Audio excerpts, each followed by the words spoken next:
నిజ నిర్ధారణకు అంతిమ నిర్ణయం డిఎన్ఏ టెస్ట్. ఉన్నది ఉన్నట్లుగా వాస్తవాలను శోధించి వివరించే మన డిఎన్ఏ టీవీ, మన రాష్ట్రం, మన ఛానల్. మీడియా మిత్రులందరికీ నమస్కారం. చాలా రోజుల తర్వాత అప్పుడెప్పుడో మనం మా కమిటీ మీటింగ్ అయిన తర్వాత ఎన్నో నెలల క్రితం కలిసాం. ఈ మధ్యలో మా భీమవరంలోనే ప్రెస్ మీట్లు కానీ రాజధానిలో ప్రెస్ మీట్లు లేవు. ఇవాళ కొంచెం అర్జెంటుగా ఈ ప్రెస్ మీట్ని పెట్టుకోవాలి అనుకుంటానికి కారణం ఏంటంటే, మీరు చూస్తున్నారు, ఒక నెల 10 రోజులుగా మా ఆకివీడులో ఒక రామాలయం ఉన్నట్టు సాక్షివారి ద్వారా నాకు తెలిసింది. ఇక లేరా వారు? రాలా. సో వారు తెలియజేసి రాముడిని ఎవరో పట్టించుకోవట్లేదంటే నేను పట్టించుకునే ప్రయత్నం చేయటం, ఆ పట్టించుకునే ప్రయత్నంలో నన్ను వాళ్ళు కొట్టించే ప్రయత్నం చేయటం, ఇవన్నీ కొంచెం పాత న్యూసే కాబట్టి జస్ట్ రీక్యాప్. దాని గురించి ఎక్కువ చెప్తే ప్రేక్షకులకు కూడా బోరు కొడుతుంది. బట్ దాని తరువాత సంఘటనలు ఏంటంటే, నేను దేవాలయం కడతానని చెప్పటం, భక్తులు బ్రహ్మాండంగా స్పందించి 10,000 రూపాయలే సీలింగ్ అని చెప్పి పెట్టినప్పటికీ మనకి వారం రోజుల్లోనే 1 కోటి రూపాయలు భక్తుల ద్వారా సమకూరింది. నిన్ననే ప్లాన్కు కూడా అప్లై చేశాం. అంటే అక్కడ ఉన్న రామాలయం మళ్ళీ తిరిగి పునర్నిర్మాణానికి అవసరం లేకపోయినా చట్ట ప్రకారం మళ్ళీ కొంత కన్ఫ్యూజన్ ఎందుకు అన్న ఉద్దేశంతో మళ్ళీ తిరిగి అప్లై చేయడం జరిగింది. అదే సైట్లో బహుశా 10 రోజుల్లో అనుమతులు రావచ్చు. ఈలోపు జడా శ్రావణ్ కుమార్ గారు హైకోర్టులో లంచ్ మోషన్ మూవ్ చేశారు. ఇవాళ 2:15 ఆ లంచ్ మోషన్ వచ్చింది. దాని సారాంశం ఏమిటంటే, గతంలో మున్సిపల్ ఏరియాస్లో ఎటువంటి ప్లేసెస్ ఆఫ్ వర్షిప్, అనగా దేవాలయం కానీ, చర్చి కానీ, మసీదు కానీ నిర్మించాలి అంటే ఆ స్థానిక సంస్థల అప్రూవల్తో పాటు డిస్ట్రిక్ట్ కలెక్టర్ అప్రూవల్ కూడా కంపల్సరీ అని చెప్పి వాటిల్లో ఆ నియమ నిబంధనల్లో ఉంది. సో కాబట్టి మాకున్న సమాచారం మేరకు ఈ ఆకివీడులో ఎటువంటి అనుమతులు లేకుండా వారు రామాలయం కడుతున్నట్టుగా మాకు సమాచారం ఉంది. కనుక ఆ నిర్మాణాన్ని ఆపు చేయాలి, స్టే ఇవ్వాలి అని చెప్పి వారు కోరటం జరిగింది. ప్రభుత్వం తరఫున రెవెన్యూ వారు, మున్సిపాలిటీకి సంబంధించిన జీపీ వారితో పాటు, ఈ లైట్లు ఉండాలా? అటు చూడలేకపోతున్నా. సో అయితే నేను తలదించుకుని మాట్లాడాల్సి వస్తుంది. సో వారితో పాటు నేను కూడా ఇన్ పర్సన్ ఆర్గ్యుమెంట్కి వెళ్ళటం జరిగింది. జడా శ్రావణ్ కుమార్ గారు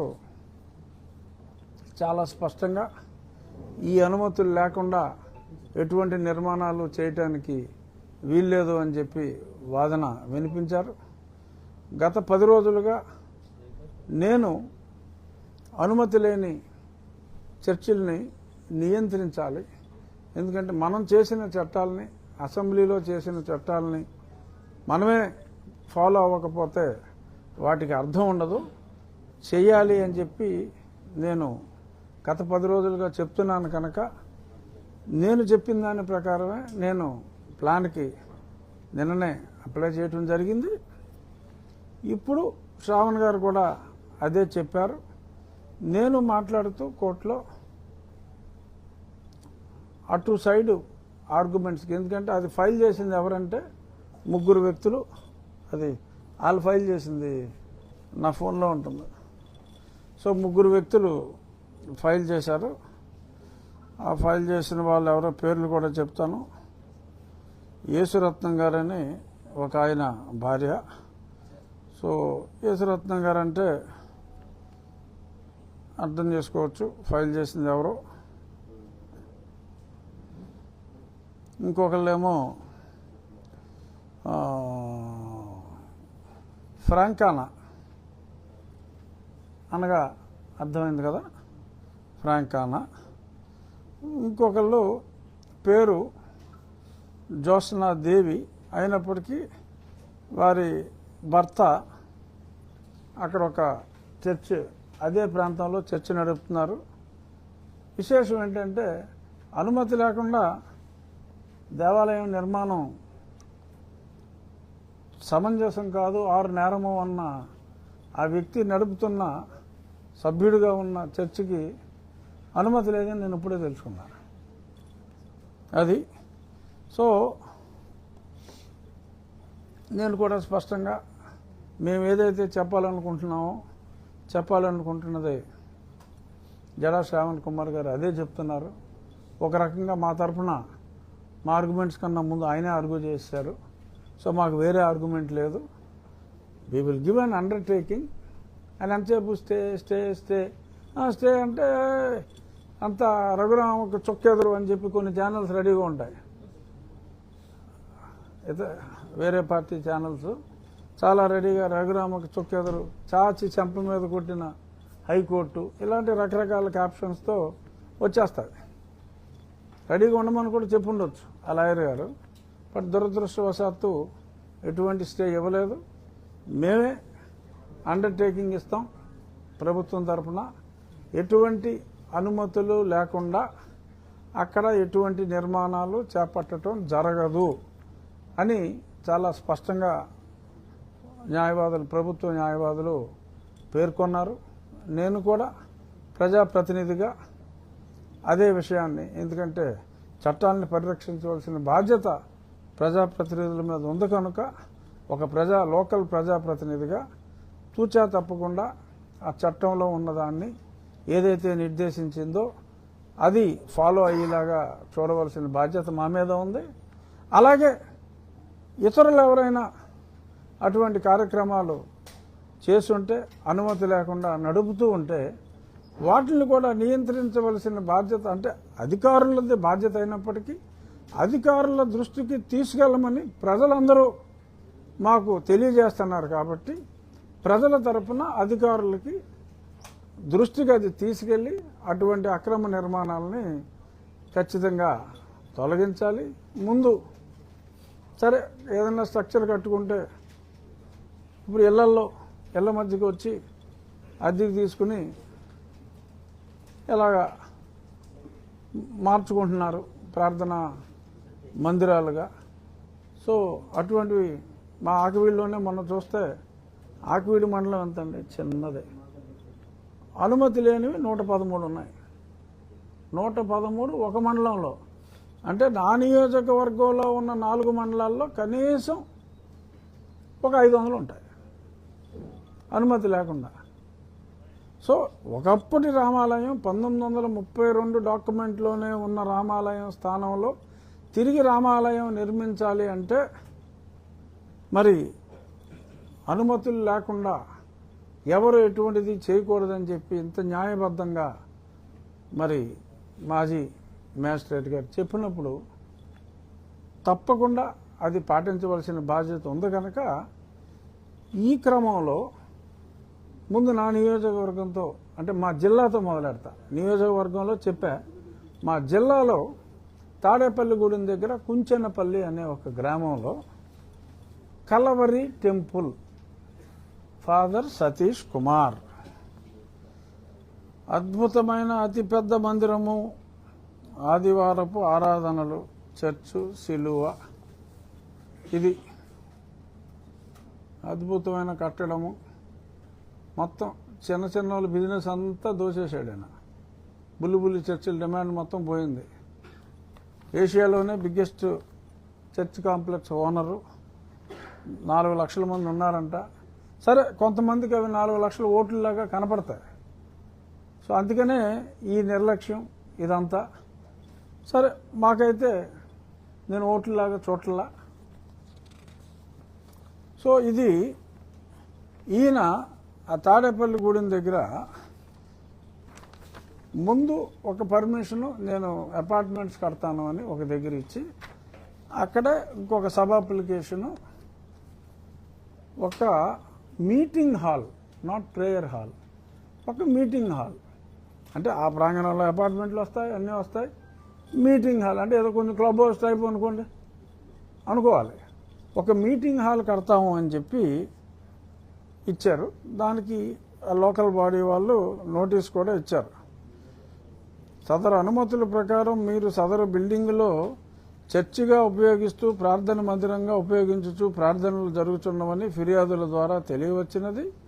సదరు మీటింగ్ హాలు చర్చి మందిరంగా ఉపయోగించుకుని ప్రార్థనలు చేసుకునేటకు శ్రీయుత జిల్లా కలెక్టర్ పశ్చిమ గోదావరి జిల్లా వారి అనుమతులు పొందవలసి ఉన్నది. జీవో నెంబర్ 376 శ్రావణ్ గారు ఇక్కడ ఆర్గ్యూ చేసింది.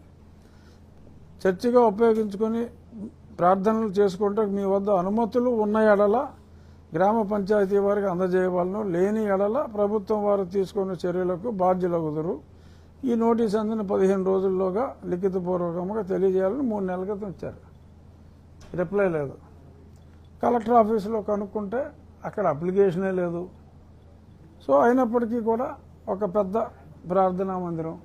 అసలు ఏంట్రా బాబు ఈ క్యాండిడేట్ ట్రాక్ రికార్డ్ ఏంటని వెరిఫై చేస్తే ఇక్కడ నమ్మూరు దగ్గర కూడా ఒక ప్రార్థనా మందిరము నిర్మించి ఉంటుంది. దీనికి ఎట్టి అనుమతి లేదు, కలెక్టర్ అనుమతి లేదు, బిల్డింగ్ అనుమతి లేదు. 24లో కొట్టివేయమని చెప్పి ఆ లోకల్ బాడీస్ అథారిటీస్ వాళ్ళు నోటీస్ ఇస్తే కోర్టుకు వెళ్ళి ఏదో టెంపరీగా, ఇప్పుడు కోర్టుకు వెళ్ళినప్పుడు ముందు స్టే ఇవ్వటం సహజం. ఎందుకంటే ఎక్స్ పార్టీ వెళ్తారు, ఏదో ఒక అబద్ధం చెప్తారు, ఓ స్టే తెచ్చుకుంటారు. ఆ తర్వాత ప్రభుత్వం చిత్తశుద్ధితో పనిచేయాలి. ఆ జీపీలు వెళ్ళాలి. అవి రావు హీరింగ్కి. ఎందుకు రావంటే రావు. సో అలాగా నోటీస్ ఇచ్చినప్పటికీ కూడా ఈ టెంపుల్, ఈ ప్రార్థనా మందిరం నిర్మూలించి ఉండలేదు. ఇలాగ ఎక్కడ కట్టినా కూడా ఇదే మోడస్ ఆపరాండేలో ఈ రకంగా చేస్తున్నారు. ఇదొక సరే బిజినెస్ మోడల్గా, ఎందుకంటే దేవాలయాలు మీకు తెలియదు ఏముంది, దేవాలయం 5 లక్షల ఆదాయం దాటి ఇలాగా ఉంటే అది ప్రభుత్వం స్వాధీనం చేసుకుంటుంది. ఇక్కడ చర్చికి ముందు సరే ఇక్కడ క్రిస్టియన్ సోదరులు ఉండొచ్చు, నేను ఆ మతాన్ని తప్పుపడతల్లా, కానీ ఒక ఫ్యాబ్రిక్ని చెడిపోతుందేమో, ఒక సోషల్ ఫ్యాబ్రిక్ కావచ్చు, మన కల్చరల్ ఫ్యాబ్రిక్ కావచ్చు. చాలా చోట్ల జరిగేది ఏమిటంటే, ఎందుకంటే ఒక ప్రజాప్రతినిధిగా ఈ మధ్య మా ముఖ్యమంత్రి గారు ప్రజా సమస్యలకు కూడా వారానికి ఒకసారి, మినిమం నెలకోసారి పెట్టమంటే చాలా సమస్యలు ఏంటంటే నా వద్దకు వచ్చినాయి. నా భార్య క్రిస్టియన్గా మారిపోయిందండి, నన్ను కూడా మారమని గొడవ చేసేస్తుంది. నాకు ఇష్టం లేదు. ఎవరైనా మారవచ్చు, రాజ్యాంగంలోనే ఉంది, అది వాళ్ళ ఇష్టం. లేదండి ఇంటికి వచ్చేసి ఒంట్లో బాగున్నప్పుడు వచ్చి నయమైపోయే టైంకి స్వస్థత అని చెప్పి వచ్చి ప్రేయర్ చేసేస్తే నయమైతే ఇవ్వాలని అయిపోయింది అనుకుంటారు. ఇప్పుడు నేను మారిపోయాను, నువ్వు మారుతావా లేదా అలాంటి నీతో ఎలా అంటున్నారంటే ఇక్కడ అనుమతి ఉందా? మనం ఆ చర్చ గురించి నాకు తెలియదు కదా, ఎవరైనా తిరగేస్తాను, అనుమతి ఏమి లేదండి. ఇలాగా మా సంసారం పాడైపోవడానికి అనుమతి లేని చర్చ కాదు అని చెప్పి వాళ్ళు చెప్తాను. ఇలాగా కొన్ని సంఘటనలు తగులుతున్నాయి. ఇంచుమించు ప్రతి ఇటువంటి ఆ ప్రజా సమస్యల పరిష్కారంలో ఇదొక గమ్మత్తైన ఒక ప్రజా సమస్యగా మారిన మాట వాస్తవం. సరే రాజ్యాంగం జోలికి వెళ్ళం, కానీ ఇలా బలవంతంగా నువ్వు మార్చడం అనేది సమంజసం కాదు. సో కాబట్టి దీని మీద కూడా మొన్న నేను మాట్లాడటం జరిగింది. అసలు దీనికి సమస్య మొదలు ఇదంతా బయటికి రావడానికి ముఖ్య కారణం నేను ఎమ్మెల్యేగా ఉన్న నియోజకవర్గంలో అక్కడున్న దేవాలయం, ఆ దేవాలయంలో డీటెయిల్స్ అన్ని ఇందాక కోర్టు ఇచ్చాను కదా, అక్కడ 40 సంవత్సరాలుగా ఎలక్ట్రిసిటీ బిల్లు రామాలయం అన్న పేరు మీద ఉంది. 1932 ఆర్ఎస్ఆర్లో గుడి అని స్పష్టంగా రాసింది. 1991లో దీని వెనక ఉన్న ప్లాట్ రిజిస్ట్రేషన్లో ఆ ప్లాట్కి ఉత్తరం వైపున రామాలయం అని చెప్పి రాసింది. అదే 92, 93లో ఫసలి అనే ఒక రెవెన్యూ డాక్యుమెంట్లో కూడా స్పష్టంగా రామాలయం అనే ఉంది. ఇన్ని ఎంత స్పష్టంగా ఉంటాయి. ఆఖరికి సాక్షి పత్రికలో కూడా శతాబ్ద కాలంగా ఉన్న రామాలయాన్ని పట్టించుకునే దిక్కు లేదని కూడా రామాలయం దిక్కెవడం అని చెప్పి సాక్షిలోనే రాశారు. వాళ్ళు కూడా కన్ఫర్మ్ చేసిన తర్వాత రామాలయం కాకుండా పోతుందా? రామాలయం కాదు కదా, రామాలయం అనేది. సో అలా ఉన్నప్పుడు నేను ఆ రామాలయంలోకి, నా నియోజకవర్గంలో ఉన్న రామాలయంలోకి వెళ్తాను అంటే వెళ్తానికి వీలు వడతానికి వచ్చాను. నా వెనకాలంలో సాగొట్టాను. నాకెళ్ళి సిఆర్పిఎఫ్ సెక్యూరిటీ అన్నీ ఉండబట్టి నేను బయట పడ్డాను. సో ఇలాగా ఒక ప్రజాప్రతినిధిగా ఉన్న నేనే అక్కడ ఎస్టాబ్లిష్ అయిన రామాలయానికే వెళ్ళాలి అంటే క్రైస్తవుల అనుమతి తీసుకునే నేను నా హిందూ దేవాలయంలోకి వెళ్ళాలి అని నా పరిస్థితి ఎలా ఉంటే ఇంకెవరైనా హిందూ దేవాలయానికి వెళ్ళగలరా? కల్వరీ టెంపుల్స్కి వెళ్ళాలా? వేరే చర్చిలకి వెళ్ళాలా అనే చర్చ డెఫినెట్గా వస్తుంది. నన్ను అక్కడ కొట్టుంటే, ఆ దేవాలయం ప్రవేశానికి నన్ను అనర్హుల్ని చేసి నన్ను కొట్టుంటే భయపడతారు జనం. డిప్యూటీ స్పీకర్ వీడికే దిక్కులేదురా, మామూలు పరిస్థితి ఏంటి అన్న ఆలోచన డెఫినెట్గా వస్తుంది అందరికీ. దీనికి ముందు ఒకసారి ఒక సంఘటన జరిగింది.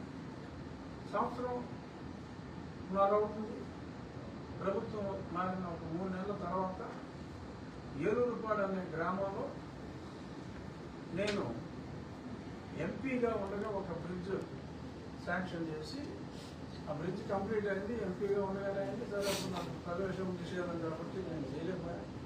ఆ తర్వాత ఎమ్మెల్యే అయిన తర్వాత అది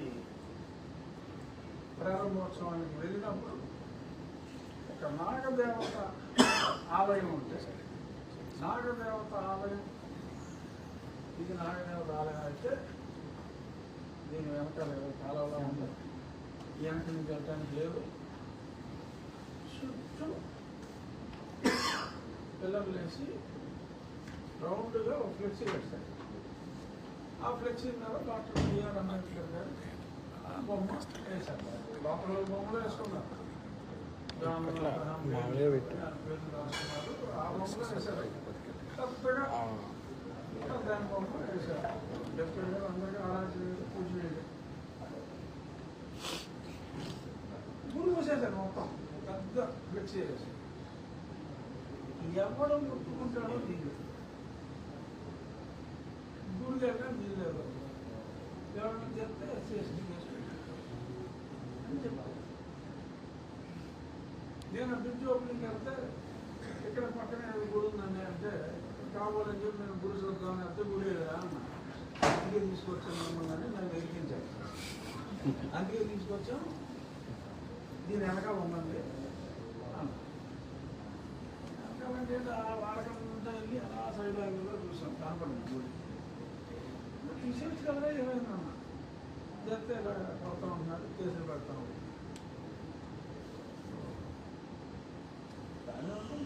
వెంటనే తెద్దాం, అది ఇచ్చేసి ఎక్కడనే ఎక్కుతున్నాం అని చెప్పి నేను నీట్గా ఆ పిల్లల్ని నేనే తీసి చక్కగా మంచి ఇచ్చి వారికి అప్పచెప్పండి, తప్పులేదు. పెద్ద అందరూ గౌరవిస్తారు, వారికి అప్పచెప్పండి. నిన్న ఏం చేశారు? నిన్న అంబేద్కర్ జయంతి. నేను 2 చోట్ల వెళ్ళి విగ్రహాన్ని పూలమాల వేసి చక్కగా మాట్లాడి వచ్చాను. వాళ్ళు కొందరు నీల్ కుమార్ ఛానల్స్ అనుకుంటారు. నీల్ కుమార్ గారు ఇవాళ ఫేమస్ అయిపోయారు అందరూ, తెలుసుగా? తెలుసు, తెలియని చెప్తారు.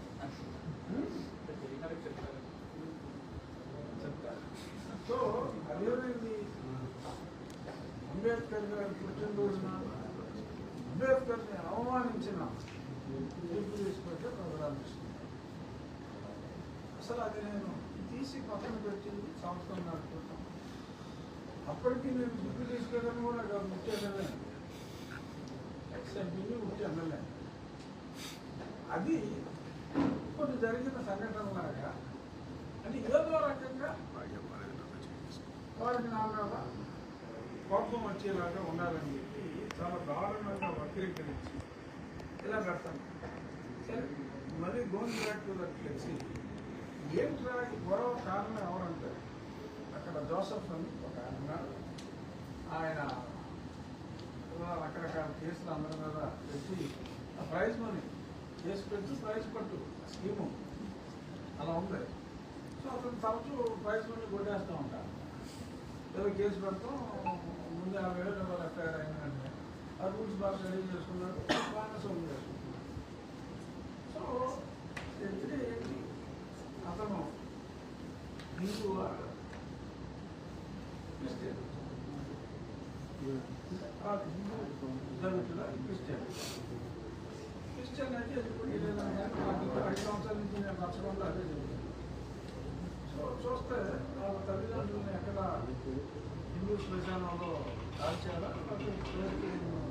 శ్మశానంలో కూర్చేయాలా అనేది పరిశీలించమంటే, సో ఆయన బాగా డబ్బులు సంపాదించుకున్నారు కాబట్టి అద్భుతంగా తాజ్మహల్ రైతులో కాదుగా అలా చక్కగా గ్రానైట్ చేసి సిలవలు వేసి చక్కగా ఫాదరు దగ్గరే బ్యూటిఫుల్గా కట్టారు. సో అంటే తల్లిదండ్రులు దాని ప్రకారం ఆ స్కూల్ సర్టిఫికేట్ కూడా పట్టించుకోవాలి. అక్కడ కావాలి కదా సబ్సిక్వెంట్గా ఎస్సీ సర్టిఫికేట్ తెచ్చుకున్నారు. కానీ స్కూల్లో జాయిన్ అయినప్పుడు మటుకు బీసీసీఎం అతను స్కూల్లో జాయిన్ అయ్యారు.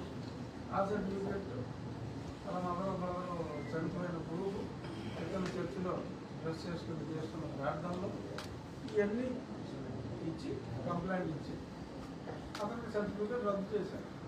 ఈ చెంతాల ఆనంద్ ఇప్పుడు ఇది ఎప్పుడో సంవత్సరం పైన అయింది రద్దు చేశారు మా కాన్స్టిట్యూన్సీ.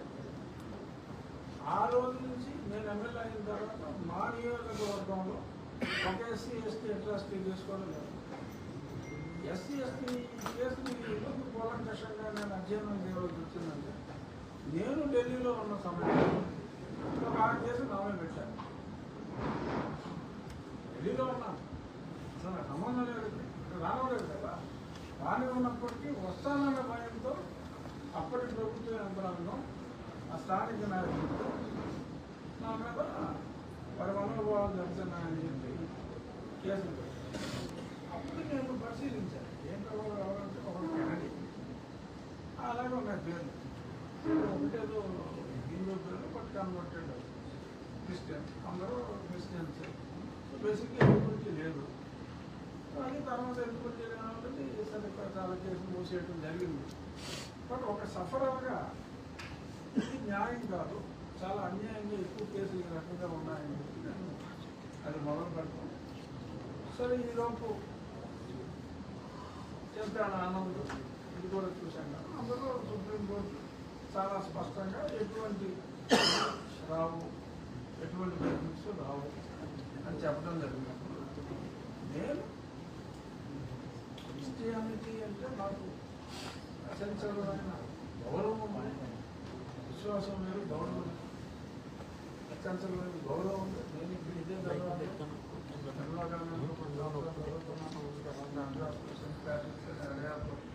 అది మిషన్ తీసుకుని తర్వాత సో కానీ ఈ railway college Telangana government monetary మా తాతయ్య గారు ఫిజిక్స్ గారు మేజర్ డోనర్ ఆ స్కూల్లో ఏ పక్షమైన ఆయన తీసుకొచ్చుకున్నారు. సో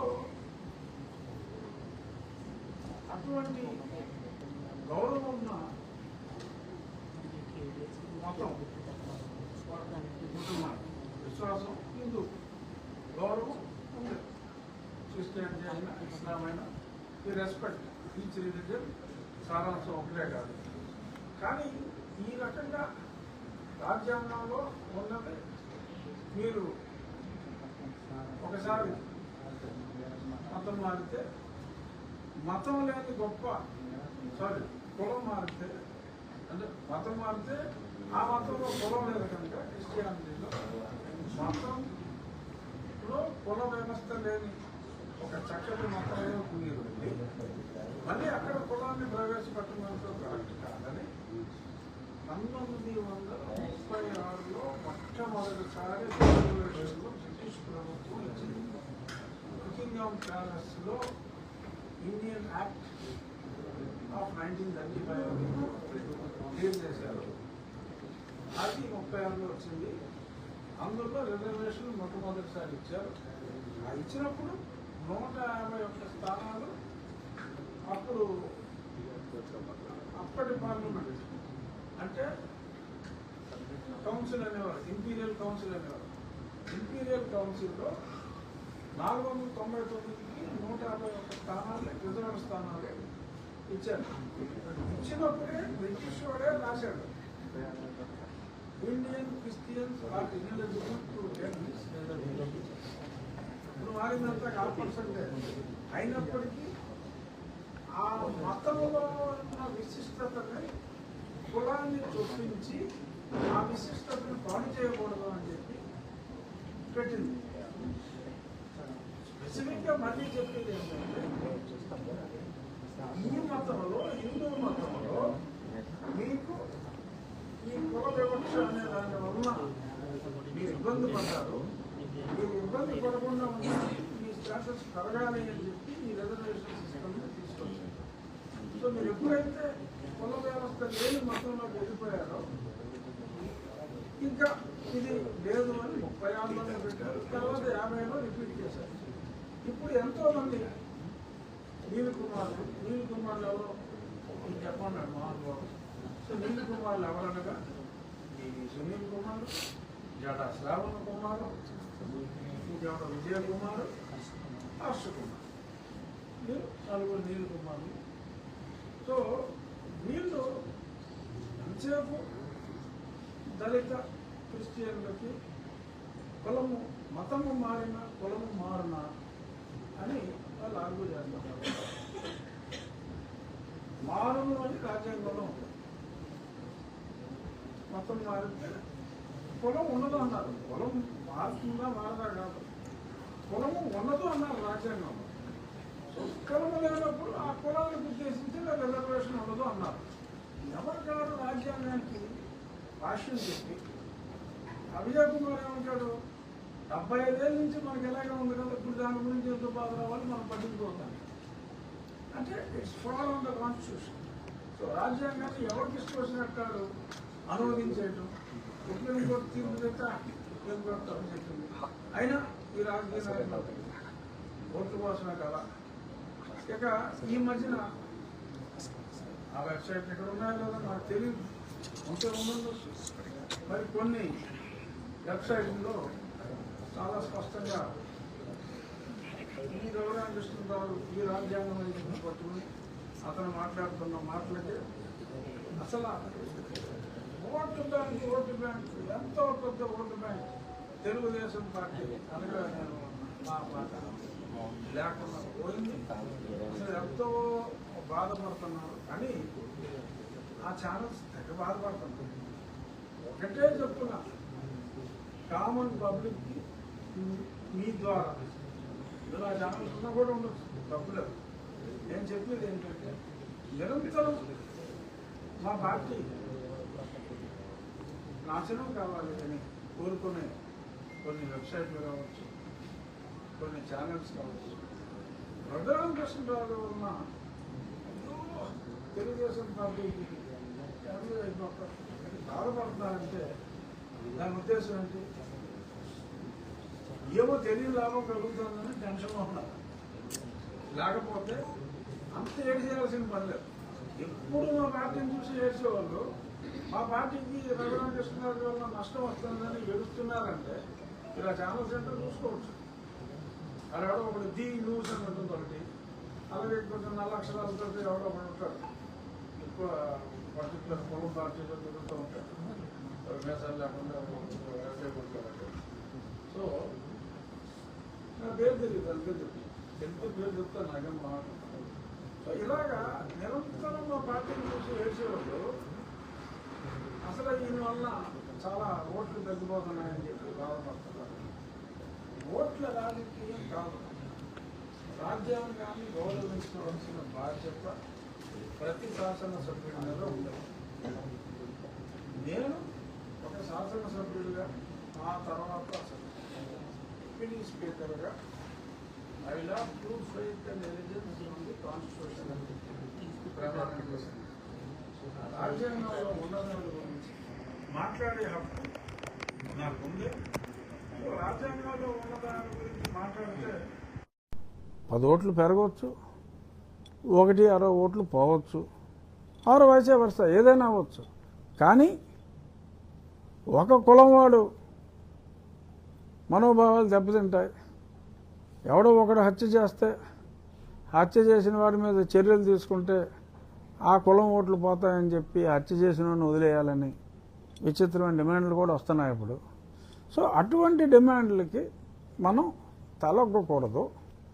సో చట్టంలో ఆర్ రాజ్యాంగంలో ఏదన్నా ఉంటే దాన్ని తూచా తప్పకుండా అమలు చేయవలసిన బాధ్యత అయితే ఉంది.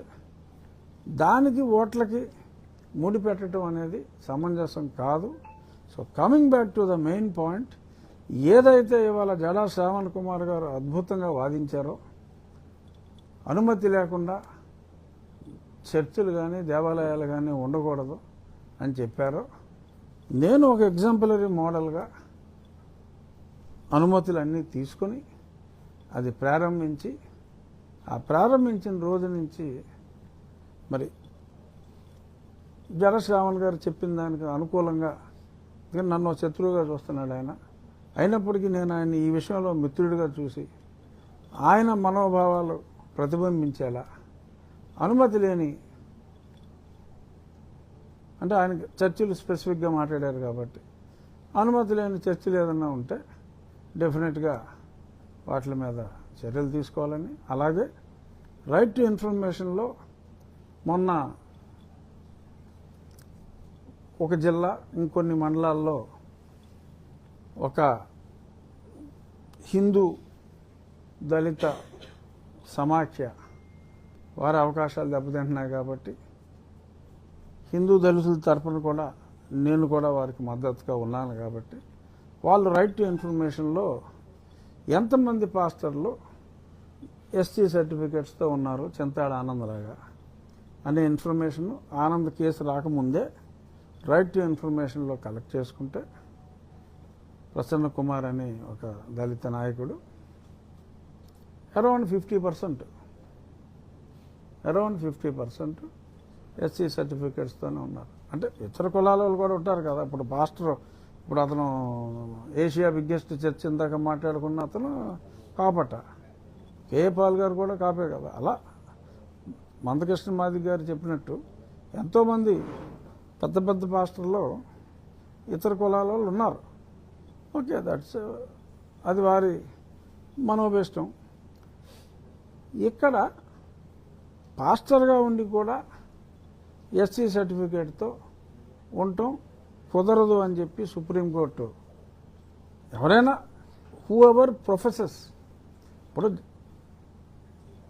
ప్రథమ నీల్ కుమారుడు పివి సునీల్ కుమార్ గారు గతంలో ఆయన క్రిస్టియానిటీ గురించి నువ్వు నాకు నచ్చాలో ప్రకాష్ రాజ్ ప్రార్థనలాగా చెప్పాడు ఆయన. ఓ భగవంతుడా, మాకు పూజించుకుంటానికి ఒక చర్చ్ ఇచ్చావు, చదువుకుంటానికి ఒక కాన్వెంట్ ఇచ్చావు.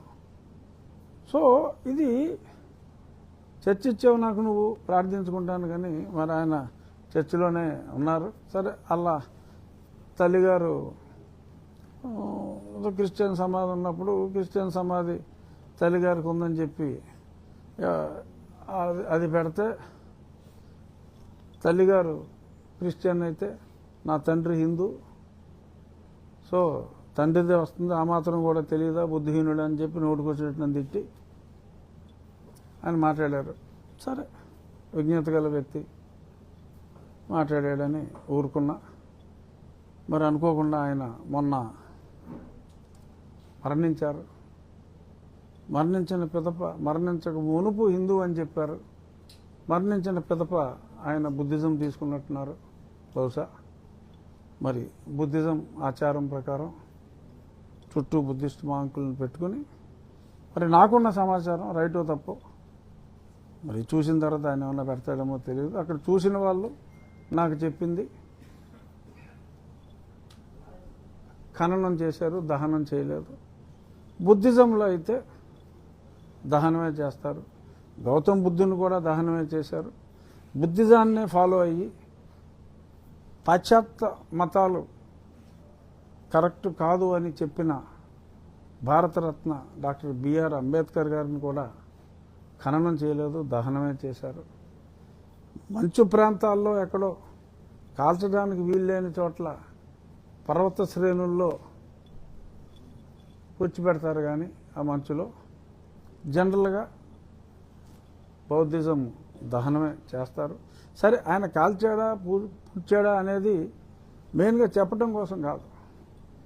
నేను అనేది ఏంటంటే, నువ్వు ఒక మత విశ్వాసాన్ని నమ్మితే నమ్ము, అంతేగాని ఆ మత విశ్వాసాన్ని అనుసరిస్తూ ఆ మత విశ్వాసం అనుసరించే వాళ్ళ చేత అన్య మతస్థుల మీద దాడులు చేయిస్తూ, అతని మతం కూడా హిందూ మతమే, మా నాన్న గంగరాజు హిందూ మతం, మా అమ్మ గ్లోరీ అయితే, మా అమ్మ వేరే మతం అయితే నీకు అసలు బుద్ధి లేదా అని మాట్లాడుతూ, మరి చచ్చిపోయిన వాళ్ళు మతాలు మార్చేయటం, ఇన్ని డ్రామాలు అనవసరమేమో ఆలోచించుకోమని చెప్పి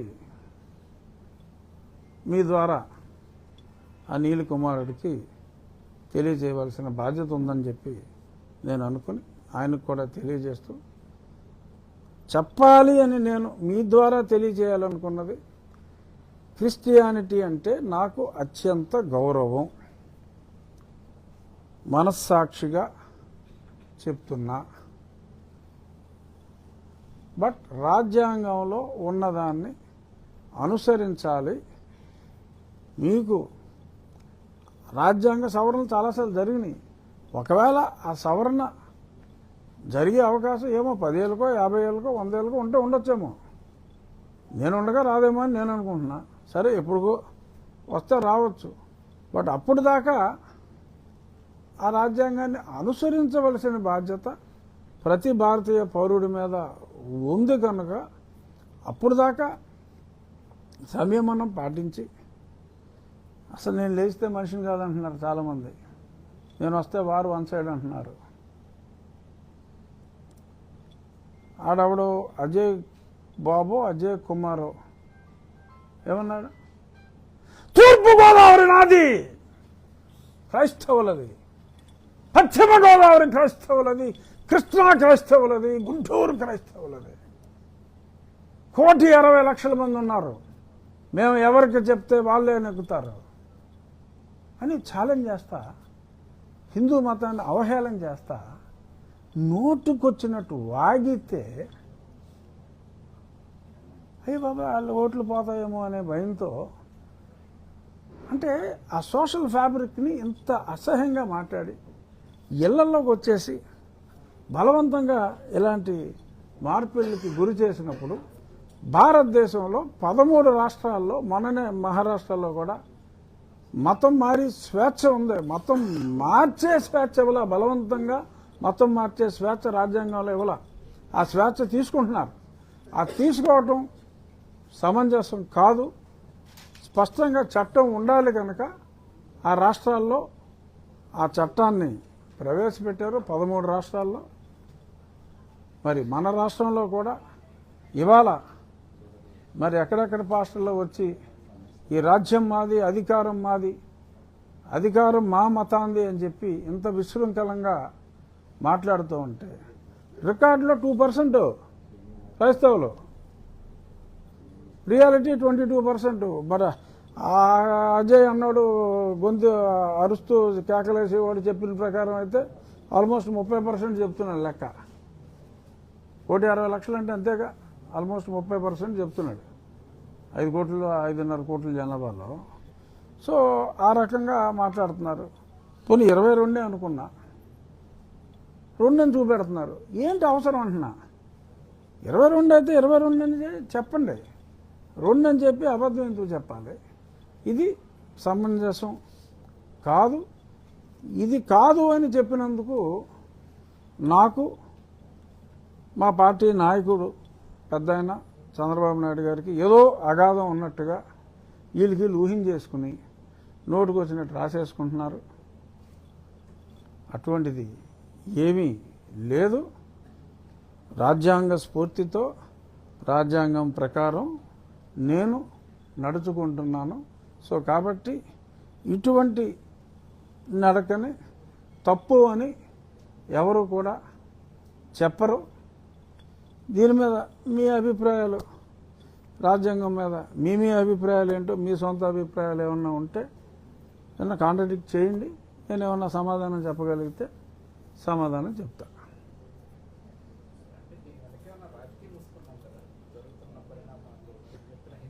ఖచ్చితంగా ఉందేమో అన్న అనుమానం. ఎందుకంటే నా మీద దాడి ముందు రోజు నైటే కొద్దిమంది ఆగంతకులు అక్కడికి వచ్చి మారణాయుధాలతో అక్కడ సిద్ధంగా ఉన్నారు. That is proven. ఎందుకంటే అప్పటికప్పుడు ఎమోషన్లో జరిగితే చక్కకి మేకులతో వచ్చి దాడి చేయటం, ఆ కుక్కలతోటి ఈ మీద కన్నాలు వేసేయటం, ఇది జరిగేది కాదు. ఖచ్చితంగా ఒక భయానక వాతావరణం సృష్టించి ఇది ఒక రకంగా దేవాలయాల మీద ఇండైరెక్ట్గా దాడి ఏ లెవెల్లో ప్లాన్ చేశారనేది తెలీదు. కేవలం ఓట్ల కోసం రాజకీయం చేయటం అనేది కరెక్ట్ కాదు.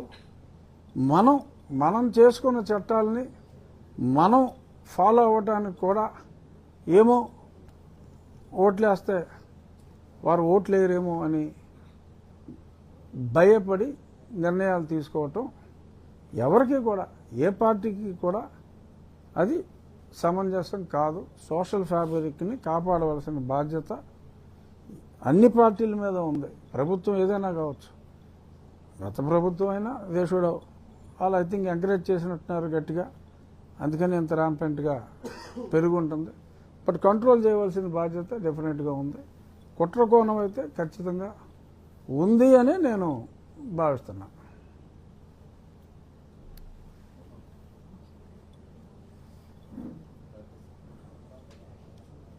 అడగండి. మావిగన్, ఎస్, మావిగన్ మీద అంటే నేను మావిగన్ అంటే ఆయన ఏదో చాలా వెరైటీగా పేరు పెట్టాడు. బేసిక్గా అమరావతి అదే పనిగా దేవతల రాజధాని అని మా ముఖ్యమంత్రి గారు ఇంకా చాలామంది అంటున్నారు. ఆ పదం దేవతలకు యాంటీ ఎవరు? దేవతలను ఇష్టపడిన వాళ్ళు ఎవరమ్మా? మామూలుగా రాక్షసులు, దానవులు అంటారు నీట్గా. దేవతలు అన్న పేరు చెప్తేనే చిరాకుపడి దానవులు. అందుకని దేవతల రాజధాని అని అంటూ మానేస్తే ఇంకా ఆయన కూడా కొత్త పేర్లు పెడతా మానేస్తాడేమో అని నేను అనుకుంటున్నా. అతను దానవుడని నేను డైరెక్ట్గా అంటలా, మావిగన్ని. కానీ అదే పనిగా దేవతల రాజధాని అన్న వలన ఇరిటేషన్ వచ్చి దానికి అతను పేరు మార్చేయడమో అనుకుంటున్నాను తప్ప, ఇప్పుడు జగన్మోహన్ రెడ్డి చెప్పింది ఏంటి? మావిగన్ అంటే మచిలీపట్నం నుంచి ఏదో బెదవాడ, గుంటూరు, ఈ రెండింటి మధ్యన మంగళగిరి ఇవన్నీ ఉన్నాయి కదా, ఇదే చెప్పాడు ఆయన. మీరు సిఆర్డిఏ ఒకప్పుడు మా తాతగారు చైర్మన్ చేశారు ఫస్ట్ అమరావతి సీమ అర్బన్ డెవలప్మెంట్ అథారిటీ. అప్పుడు బెజవాడ, గుంటూరు, మంగళగిరి, తెనాలి ఇవన్నీ ఉన్నాయి. ఇప్పుడు కూడా ఒక రింగ్ రోడ్ ప్లాన్ చేశారు చంద్రబాబు నాయుడు గారు. రింగ్ రోడ్డు ఆల్మోస్ట్ 20 కిలోమీటర్లు బిఫోర్ బందర్ ఉంది, ఇటు నందిగామ దాకా ఉంది హైవే. ఆ చుట్టూ హైవే సెంటర్లో ఉంటుంది, దాని చుట్టూ ఒక రింగ్ ఫామ్ చేశారు. దీన్ని క్యాపిటల్ రీజియన్ డెవలప్మెంట్ అథారిటీ అని పెట్టారు. దానికేంటి కోర్ క్యాపిటల్ అని అక్కడ పెట్టారు. ఈయన ఏంటంటే హైవేలో ఆ మూలేమో కోటెట్టు, ఈ మూల గుంటూరులోనేమో గన్ అని వస్తుంది కదా, అక్కడేమో సెక్రటేరియట్, రోజు ఇక్కడి నుంచి కోర్టుకేమో అక్కడికి వెళ్తారు. లేదంటే ఇంకో అసెంబ్లీ ఎక్కడో ఉంటే ఈ అధికారులందరూ వాళ్ళు ఇంకో దగ్గర పెట్టు అని ఒక విచిత్రమైన ఆలోచనతో ఆయన వచ్చాడు. బట్ అతను ఏదైతే మావిగన్ రీజియన్ అన్నాడో that is embedded in CRDA. సిఆర్డిఏలో జగన్మోహన్ రెడ్డి గారి మావిగన్ ఇమిడి ఉంది. ఇక కోర్ క్యాపిటల్ ఏరియా మొత్తం అంతా అక్కడ ఒక మంచి ప్లానింగ్తో ఆయన చంద్రబాబు నాయుడు గారు చేశారు. సెల్ఫ్ సస్టైనింగ్ మోడల్గా పెట్టారు. ఇప్పుడు దాకా ఎంత ఖర్చు పెట్టారు? ఓ 15,000 కోట్లు 20,000 కోట్లు అయింది. ఇంకొంత ఖర్చు పెడితే ఆ మిగిలిన స్థలం ఇవాళ హైదరాబాద్లో మరి స్థలం రేట్లు ఒకప్పుడు గచ్చిబౌలి ఏరియా చంద్రబాబు నాయుడు గారు ముఖ్యమంత్రి కింద ఉండగానే 5 లక్షల ఎకరం. ఏపీఐఐసి వాళ్ళు అన్నీ కూడా 5 లక్షలు 10 లక్షల మధ్యన ఎక్వైర్ చేశారు. ఆనందంగా ఇచ్చేశారు. ఇచ్చేవాళ్ళు కూడా ఏ గొడవలు లేకుండా ఇచ్చారు. 100 కోట్లకు అమ్ముడైంది ఇప్పుడు 20 సంవత్సరాల్లో. సరే 100 కాకపోవచ్చు, కనీసం 10-15 అమ్ముడవుతుందని లెక్క. సో ఇంత ల్యాండ్ బ్యాంక్ ఉంటే అది తీసుకున్న అప్పు తీర్చవలసిన టైంకి అది పెరుగుతుంది, సెల్ఫ్ సస్టైనింగ్ మోడల్ అవుతుంది, ఒక బ్యూటిఫుల్ సిటీ ప్లాన్డ్గా డెవలప్ అవుతుంది. ఈ హైవే పక్కన మావిగన్ గారు చెప్పినట్టు హైవే పక్కన ఏమైనా ఎక్వైర్ చేయగలరా? హైవే పక్కన ఆల్రెడీ 2 కోట్లు ఉంటుంది ల్యాండ్ వాల్యూ. మీరేమో ఎక్వైర్ చేయలేరు. డెవలప్మెంట్కి తీసుకుంటానంటే హైవే పక్కన ఎవరు ఆల్రెడీ డెవలప్ అయిపోయింది. బందర్లో పోర్టు వచ్చేస్తుంది కదా, ఇంక చేయడానికి ఏముంది అక్కడ? సో ఆల్రెడీ చంద్రబాబు నాయుడు గారి విజన్ డాక్యుమెంట్లో ఇతను చెప్పిన మావిగన్ ఈ టోటల్ ఏరియా ఎంబెడ్ అయి ఉంది. ఇదే కాకుండా వైజాగ్ అక్కడ ఎన్ని ఇండస్ట్రీస్ తీసుకొచ్చారు. ఇప్పుడు అనకాపల్లి దగ్గర almost 1.5 lakh to 2 lakh crore investment అక్కడ వస్తుంది. అక్కడ హిందూపూర్ దగ్గర ఎక్స్ట్రాడినరీగా అక్కడ కూడా డెవలప్ అవుతుంది. సో ఓవరాల్గా డెవలప్ చేసి జగన్మోహన్ రెడ్డి ఏంటంటే ప్రతిదానికి క్యాపిటల్ అని పేరెట్టుకుంటూ వెళ్ళాడు. క్యాపిటల్ అన్న పదాలు వాడకుండా అన్ని ఏరియాలు చంద్రబాబు నాయుడు గారు డెవలప్ చేస్తున్నారు.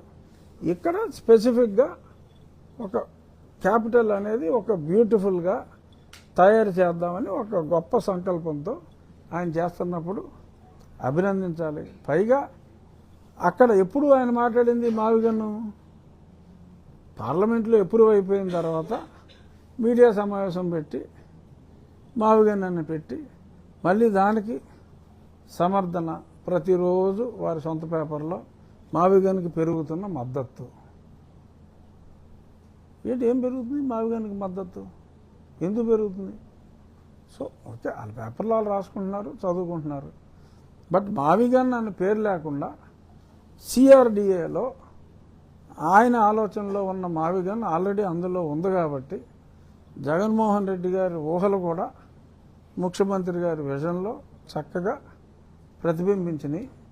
సో కాబట్టి దేవతల రాజధాని అని పదే అని ఆయన ఇరిటేట్ చేయొద్దని చెప్పి నేను మా పార్టీ వారికి కూడా వీలైతే సూచిస్తాను. ఓకే మా